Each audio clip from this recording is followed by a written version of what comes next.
ഹൃത്തിലാനന്ദം കോരി നിറക്കുന്ന ഭാഗവതത്തെ നമിച്ചിടുന്നേൻ. ഭാഗവതമാകും ഗംഗാനദിയിലായി എന്നും കുളിച്ചിടാൻ സാധിക്കണേ. കൃഷ്ണ ഹരേ ജയ കൃഷ്ണ ഹരേ ജയ കൃഷ്ണ ഹരേ ജയ കൃഷ്ണ ഹരേ. ഭാഗ്യമതേ ഗണേ കാരുണ്യവാരിധേ ഭാഗവതം നന്നായി ചൊല്ലിടുവാൻ. ഭക്തിയതേ ഗണേ ശക്തിയതേ ഗണേ ഭാഗവതത്തെ പഠിച്ചിടുവാൻ. കൃഷ്ണ ഹരേ ജയ കൃഷ്ണ ഹരേ ജയ കൃഷ്ണ ഹരേ ജയ കൃഷ്ണ ഹരേ. 7 ദിവസവുമേഴകൾക്കുള്ളിൽ നീ ഏഴഴകായി നിറഞ്ഞിടണേ.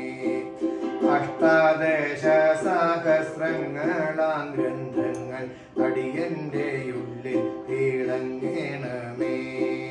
കൃഷ്ണ ഹരേ ജയ കൃഷ്ണ ഹരേ ജയ കൃഷ്ണ ഹരേ ജയ ഹരേ. ആനന്ദ ചിന്മയ തന്നോടെ സുന്ദര ലീലകളുള്ളിലായി കാണണമേ. 300 പിന്നെ 35 അധ്യായം കേൾക്കുവാൻ സാധിക്കണേ. കൃഷ്ണ ഹരേ ജയ കൃഷ്ണ ഹരേ ജയ കൃഷ്ണ ഹരേ ജയ കൃഷ്ണ ഹരേ. ഗുരുവായൂരപ്പന്റെ പാദാദികേശമം 12 സ്കന്ധവും വന്ദിക്കുന്നേ.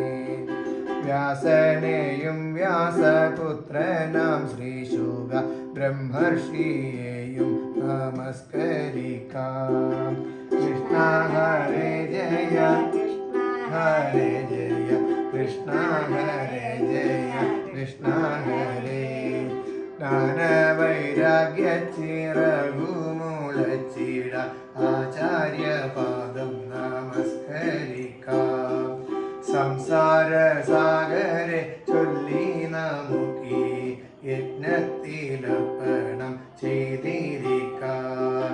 കൃഷ്ണ ഹരേ ജയ കൃഷ്ണ ഹരേ ജയ കൃഷ്ണ ഹരേ ജയ കൃഷ്ണ ഹരേ. ഭാഗവത വന്ദനം എന്ന ഞാൻ എഴുതിയ ഈ വരികള് അമ്മ എല്ലാ ദിവസവും ചൊല്ലും അല്ലേ? എല്ലാ ദിവസവും ചൊല്ലൂലേ? ഇത് എല്ലാ ദിവസവും രാവിലെ അമ്മ ഇത് ചൊല്ലാറുണ്ട്. നാളെ അമ്മയുടെ പിറന്നാൾ കൂടിയാണ്. അതുകൊണ്ട് അമ്മയും ഞാനും ഒരുമിച്ച് നിങ്ങളെല്ലാവരും ഒരുമിച്ചിത് ചൊല്ലിയതാണ്. എല്ലാവിധ ആശംസകളും.